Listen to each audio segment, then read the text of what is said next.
আচ্ছা, আমি একটু বলতে চাই আপনাদের। গত রাতে রাত ১:৩০টার দিকে মন্টু চন্দ্র দাস নামে কালীবাড়িতে ওনার কালীবাড়ি নিবাসী। ওখানে ওনার বসতঘর। তার বসতঘরের পেছনে, জাস্ট পেছনেই তার একটা মৃতদেহ পাওয়া যায় এবং তাকে আমরা শনাক্ত করে তার সুরতহাল করে তার লাশটা আমরা পোস্টমর্টেমের জন্য হসপিটালে পাঠিয়েছি। তো প্রাথমিকভাবে আমাদের এটা একটা হত্যাকাণ্ড এই জন্য মনে হয়েছে, তার মানে শ্বাসরোধ করে তাকে মারা হয়ে থাকতে পারে আমাদের ধারণা।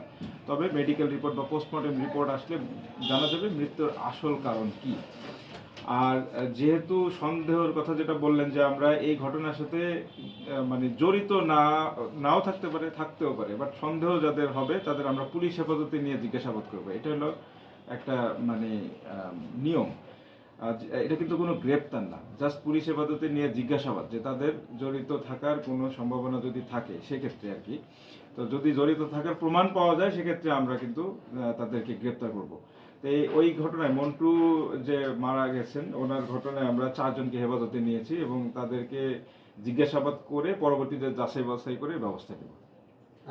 বদরখালীতে যে হত্যাকাণ্ড, আচ্ছা, বদরখালীতে যে হত্যাকাণ্ডের শিকার হয়েছে ওনার নাম হচ্ছে মিরাজ।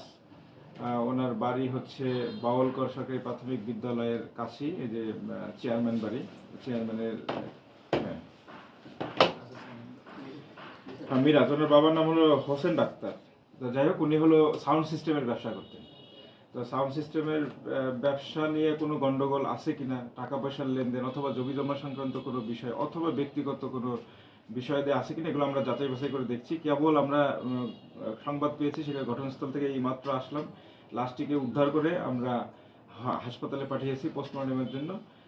আমরা দেখলাম যে ওনার মুখের উপরে প্রচুর স্টেপের চিহ্ন আছে, স্ট্যাপ করা হয়েছে তাকে। তো সব কিছু দেখে মনে হয় যে যেই তাকে মেরেছে তার প্রতি প্রচণ্ড ঘৃণা, ক্ষোভ থেকে এই কাজটি ঘটিয়ে থাকতে পারে। তো আমরা এই বিষয়টা তদন্তের জন্য আমাদের পুলিশের একটা স্পেশাল টিম 2টা ঘটনার জন্যই আমরা ডিপ্লয় করে দিয়েছি। আশা করি সঠিক অভিযুক্তকে আমরা শনাক্ত করে গ্রেপ্তার করতে সক্ষম হব। আর 2টার বিষয়ে মামলা রুজুর প্রক্রিয়া চলমান আছে।